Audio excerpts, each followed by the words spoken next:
আপনি ২১শে ফেব্রুয়ারি শুক্রবার আপনি বলেছেন বাক স্বাধীনতার দোহাই দিয়ে আহ, যারা কোরআন সুন্নাহ বিরোধী কথা বলবে তাদের বিরুদ্ধে আমাদের হাতের স্বাধীনতাও চালু করে দিব। এটা আসলে আপনি কি মিন করেছেন? এবং একই সাথে আপনি বলেছেন যে জনাব ফরাদ মাজার, জনাব সলিমুল্লাহ খান, সোহেল হাসান, জনাব সোহেল হাসান গালিব এবং জনাব রাখাল রাহা সহ এদেরকে আসলে হত্যা বা চরম শাস্তি দিতে হবে। এটা দিয়ে আসলে আসলে আপনি কি বোঝাতে চাচ্ছেন? আহ, না, আপনি হয়তোবা আমার বক্তব্য পুরাটা ভালো করে বুঝেননি। হুম। আমি আপনাকে উত্তর দিচ্ছি। হুম। তারপর আপনার কাছে আমার একটা প্রশ্ন আছে, হুম। উত্তর দিবেন বলে আশা করি। জি। প্রথম হচ্ছে যে আমি যে বলেছি হাতের স্বাধীনতা, হুম। এটা বলেছি রাখাল রাহা হুম। এবং ওই গালিবের ব্যাপারে, হুম। যারা আল্লাহ তার হাবিব মোহাম্মদ সাল্লাল্লাহু আলাইহি সাল্লামের আরশচুম্বী সম্মান মর্যাদার বিপক্ষে বক্তব্য দিয়েছে, হুম। হুম। আমাদের হৃদয়ে রক্তের ক্ষরণ সৃষ্টি করেছে, আমাদের ইমানে আঘাত করেছে। হুম।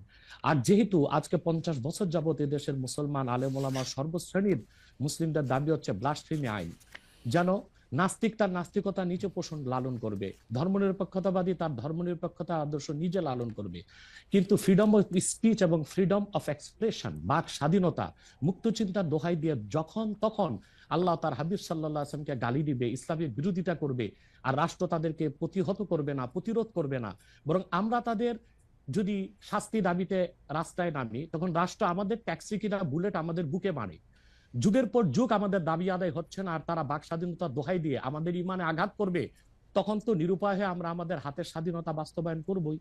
আর হুম। সলিমুল্লাহর ফরহাদের ব্যাপারে আমি মৃত্যুদণ্ডের কথা বলিনি। হুম। আমি বলেছি সলিমুল্লাহ এবং ফরহাদ অত্যন্ত বুদ্ধিবৃত্তিক ভাবে মানুষকে, সমন্বয়কদেরকে বিপদগামী করছে।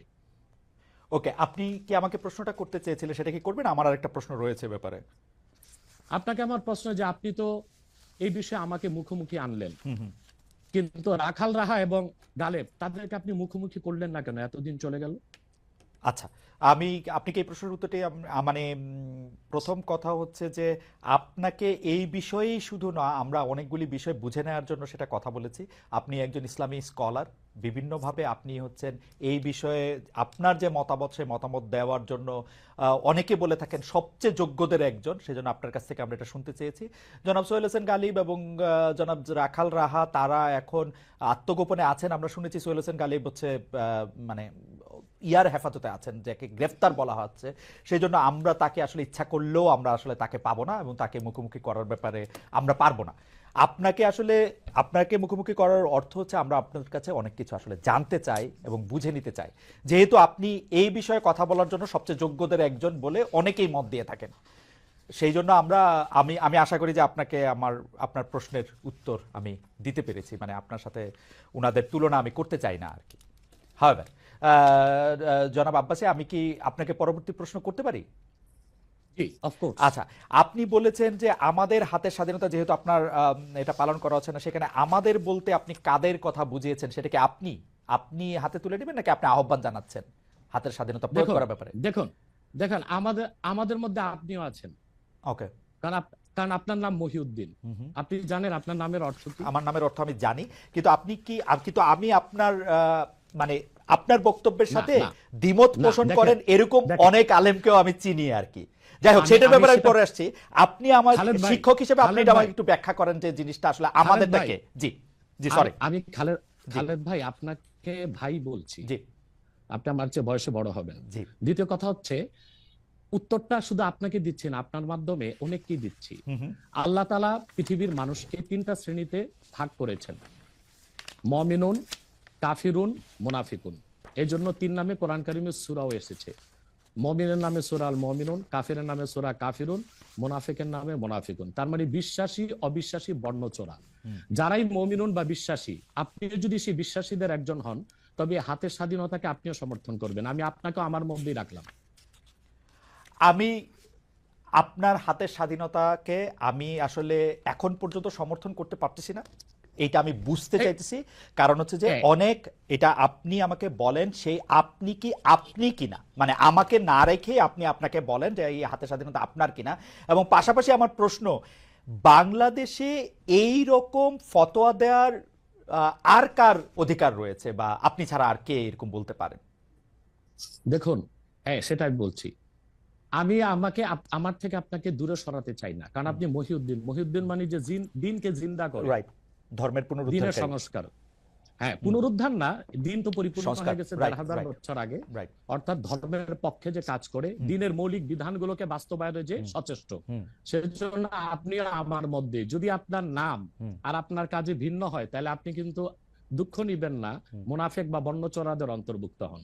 যেহেতু আপনি মহিউদ্দিন এবং আপনি একজন মুসলিম পরিচয় দিচ্ছেন, এটা সকল মুসলিমদের পক্ষ থেকে আমার ফতোয়া। কেন, সেটা আমি ব্যাখ্যা করে দিচ্ছি। রাষ্ট্রের কাজ কি? শুধু অন্য ধর্মের মানুষের অধিকারকে রক্ষা করা? বাংলাদেশ একটি গণতান্ত্রিক রাষ্ট্র। গণতন্ত্রের মূল কনসেপ্ট হচ্ছে decision of much people will be granted. এদেশে সকল মুসলমানই মুরতাদের শাস্তি, মৃত্যুদণ্ড চায়।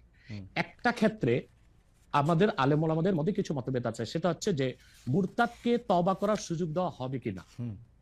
কিন্তু 4 মাযহাবে 3 মাযহাবের মতে মুরতাদদেরকে তওবার সুযোগ দেওয়া হবে, 4 মাযহাব মতে।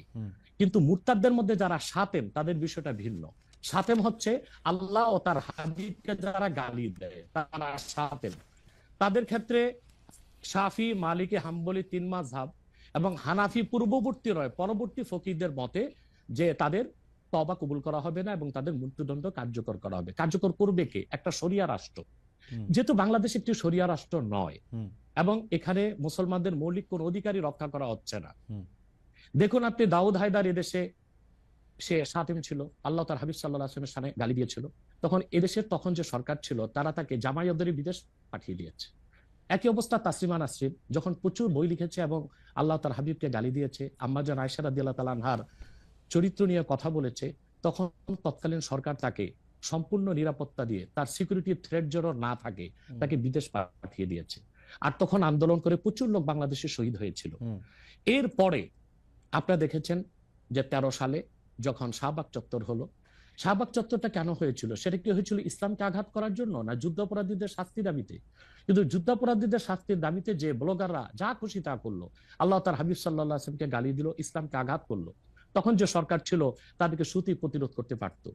তারই ধারাবাহিকতায় 2013 সালের 5ই মে শাপলা চত্বরে আমরা আন্দোলনে নামলাম। সবাই ছিল সহনশীল, শিথিল পন্থা একটা আন্দোলন হয়েছিল। কিন্তু কি যে জেনোসাইড বা গণহত্যাটা করা হয়েছে, আমি তো উপস্থিত ছিলাম সেখানে, আমি তো প্রত্যক্ষ সাক্ষী। তো এভাবে আমাদের ট্যাক্সে, আমাদের ভ্যাটে অধিক সংখ্যক জনগণের ম্যান্ডেট নিয়ে সরকার স্যার আপনি কিন্তু আমার প্রশ্নটা আমি জানি না, মানে আমি আপনার প্রশ্নটা বুঝাইতে পারতেছি কিনা। দিচ্ছি বুঝাইতে পারছি। আচ্ছা জি স্যার, বলেন। শাতেমদেরকে শাতেমদেরকে সরকার পৃষ্ঠপোষকতা দিবে, কোনো শাস্তি নির্ধারণ করবে না, তখন তো আমরা আমাদের আইনকে হাতে তুলে নিতেই হবে, আমাদের তো আর করার কিছু থাকে না। স্যার, এই আইনকে যে হাতে তুলে নেবেন, এই জনটাকে আপনি কোনো বিচার কি তার বিচার করবেন? কারণ আমরা ইসলামিক স্কলারদের কাছেই শুনছি যে তার বিচারকরা তার বিচার করবেন, বিচার করার পরে তার এটার মধ্যে এটা হবে। কিন্তু আপনি বলছেন আইন আপনি হাতে তুলে নেবেন, সেইটা মানে আমি আমি আমি প্রশ্নটা কি করে করব ডক্টর আব্বাস, আমি জানি না, মানে এইটার জন্য আপনি যে ফিটেস্ট লোক, এটা আপনি কিভাবে জানেন, মানে এবং আর কে আসে এরকম? দেখুন, তার প্রথম জবাব হচ্ছে উত্তর গেটে আপনি দেখেছিলেন আমি একা ছিলাম না। উত্তর গেটে জনসমুদ্র হয়ে গিয়েছিল এবং সেখানে হেফাজতের শীর্ষ নেতা মীর ইদ্রিস নদভী সাহেব ছিলেন, অসংখ্য আলেম ওলামা ছিল। আমার ফতোয়াটা তারা সবাই সমর্থন করেছে, অতএব এই ফতোয়া আমি একা নই। আপনি যে স্কলারদের কথা বলছেন, আদৌ কি তারা স্কলার কিনা এবং জনগণের আস্থা আছে কিনা, সেটা একটা দেখার বিষয়। তাহলে তো আমি বলবো আমার মত ঠিক কিনা, তার যদি অন্য স্কলাররা দ্বিমত পোষণ করে, আপনার টেবিলে তাদেরকে ডাকুন, আমার সাথে ডিবেটে আসুক। আমাকে ইসলাম এই অধিকার দিয়েছে।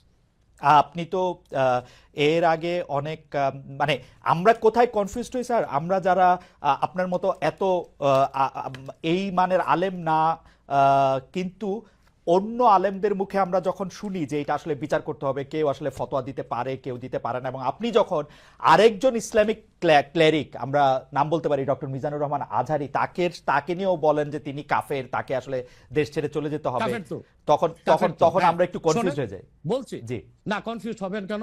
আপনি যার কথা বলেছেন সে কি বলেছিল আপনি দেখেছেন তার বক্তব্যগুলো? আমি দেখেছি, কিন্তু তার শোনেন কথা শোনেন। জি তাকে বলুন, সে তো আমার ছাত্র, তাকে জিজ্ঞেস করুন। 2007 সালে সে আমার থেকে সবক নিয়েছে দারুন রাজাত মাদ্রাসায়। আমি তার টিচার, আমি তার শিক্ষক, এবং তার শিক্ষকরাও আমাকে শিক্ষক মানে। অতএব সে যদি, দেখুন আপনাকে পিছন থেকেই বলতে হচ্ছে, আপনি সময় দিতে হবে আমাকে। আপনি কিন্তু বসে আছেন একা, আমার কিন্তু কয়েক হাজার লোক বসে আছে আমার অপেক্ষায়, একটা শিডিউল প্রোগ্রাম আমি রেখে বসেছি আপনার এখানে। যেহেতু আপনার মাধ্যমে আমার মেসেজটা আমি অনেকের কাছে পৌঁছাতে পারবো।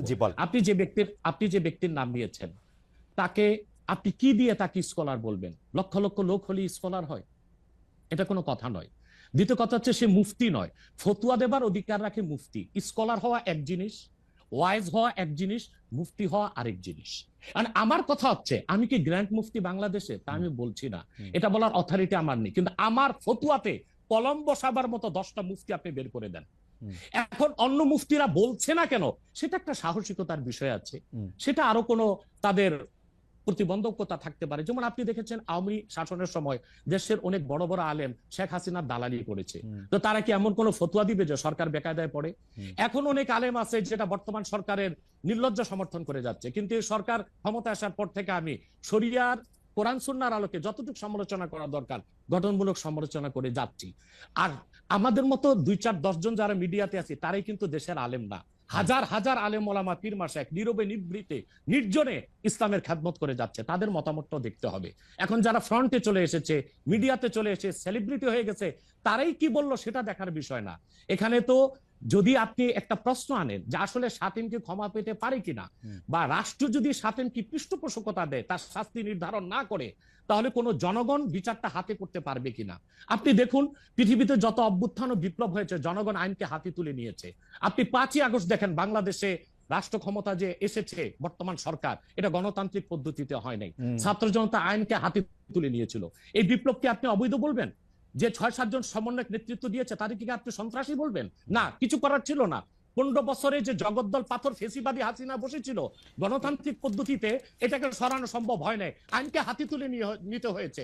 অতএব যদি গণতন্ত্রের স্বার্থ রক্ষে আইনকে হাতে তুলে নেওয়া যায়, আল্লাহ তার হাবিবের সুমহান ইজ্জত এবং স্বার্থে আল্লাহ তার হাবিব সাল্লাল্লাহু আলাইহি ওয়াসাল্লামের ইজ্জতের বিপক্ষে কেউ কথা বলবে এবং ধারাবাহিকভাবে শাস্তি পাবে না, চলতেই থাকবে। আমরা শুধু মিটিং মিছিল করে লাঠি পেটা খাবো আর গুলি নিব। স্যার আপনার কাছে মনে হয় না, স্যার আপনার কাছে মনে হয় না এটা আপনার, স্যার আপনার কাছে মনে হয় না এটা আপনার পয়েন্ট অফ ভিউ? বিকজ আপনি যা বলছেন, হ্যাঁ আপনি এটা ঠিক যে আপনি তো একজন স্কলার, শিক্ষক, পড়াচ্ছেন, এবং আপনি গ্র্যান্ড মুফতি না হলেও একজন মুফতি। কিন্তু আমরা ধরেন, আমি এখন কথা বললাম হচ্ছে যে বাংলাদেশে কিন্তু এইটাও প্রচলিত যে যারা বলতেছে যে তারা আসলে যা কিছু পরীক্ষিত হাদিস নয়, যা কিছু পরীক্ষিতভাবে কোরআনের ফয়সালা নয়, তারা তা মানতে চান না। ধরা যাক ঈদে মিলাদুন্নবী সম্পর্কে তাদের একটা বয়ান আছে, তাদের আরো অনেক কিছু নিয়ে তাদের একটা বয়ান আছে। তাদের মধ্যে থেকেও কেউ কেউ আছেন যারা মক্কা মদিনায় বড় বড় জায়গায় আলেমের কাজ করতেছেন। আমি আব্দুর রাজ্জাক বিন ইউসুফের কথা বলতে পারি, আরো আপনি জানেন কাদের কথা আমি বলছি। তাদের কেউ কেউ মনে করেন আপনার পথ তো আসলে ঠিক না। 1, 2 হচ্ছে আপনি যার কথা যেভাবে বলতেছেন যে ধরেন মিজানুর রহমান আজহারী কি আসলে একজন স্কলার কিনা। এখন কেউ কেউ তো এই প্রশ্ন তুলেছেন যে জনাব এনায়েতুল্লাহ আব্বাসীও যথেষ্ট পরিমাণে এই জায়গায় আছেন কিনা। সেই জন্য আমি জানতে চাইতেছিলাম যে আপনি যখন আইন হাতে তুলে নেওয়ার কথা বলেন স্যার, সেইটা কি আপনি কিভাবে তার যোগ্য, এবং আপনি ছাড়া আর কে আছেন এটার মধ্যে যোগ্যতার জায়গায় আর কি? আমি এখন বলছি, আমি মনে করি আমি গ্র্যান্ড মুফতি বাংলাদেশের। আচ্ছা, আপনি মনে করছেন আপনি গ্র্যান্ড মুফতি? ওকে, এবং এটা আমি চ্যালেঞ্জে। ওকে ওকে, আমার ফতুয়ার বিপক্ষে শোনেন, আমার ফতুয়ার বিপক্ষে যে যাচ্ছে তাকে আমার সাথে বসান, আপনার প্ল্যাটফর্মে বসান। এক, দ্বিতীয় কথা হচ্ছে ঈদে মিলাদুন্নবী নিয়ে যে আপনি প্রশ্ন করেছেন, ঈদে মিলাদুন্নবী সাল্লাল্লাহু আলাইহি ওয়াসাল্লাম নিয়ে অনেক ডিবেট হয়েছে, এবং ঈদে মিলাদুন্নবীর পক্ষে যারা, তারাই বিজয়ী হয়েছে। আর বাংলাদেশে ওলামায়ে দেওবন্দের একটা বিরাট অংশ যারা মূল ধারার, তারা কিন্তু ঈদে মিলাদুন্নবী নিয়ে কখনো বিরোধিতা করে না। কিছু মাত্র স্কলার আছেন যারা কোনোভাবে পারসেজ হয়ে আছেন, তারাই ঈদে মিলাদুন্নবীর বিরোধিতা করে। আমরা বলি মিলাদ যার সিরাত নার তার, মিলাদুন নবী সাল্লাল্লাহু আলাইহি ওয়াসাল্লাম ব্যানারও মাহফিল হতে পারে, সিরাতুন নবী সাল্লাল্লাহু আলাইহি ওয়াসাল্লাম ব্যানারও মাহফিল হতে পারে। এবং আপনি শুনেছেন আজকে 4 বছর যাবত সৌদি সরকার উচ্চ ওলামা পরিষদ ফতোয়া দিয়েছে যে ঈদে মিলাদুন্নবী উপলক্ষে মাহফিল সৌদি আরবে হবে, এবং 12 রবিউল আউয়াল তারা রাষ্ট্রীয় ছুটি ঘোষণা করে রেখেছে।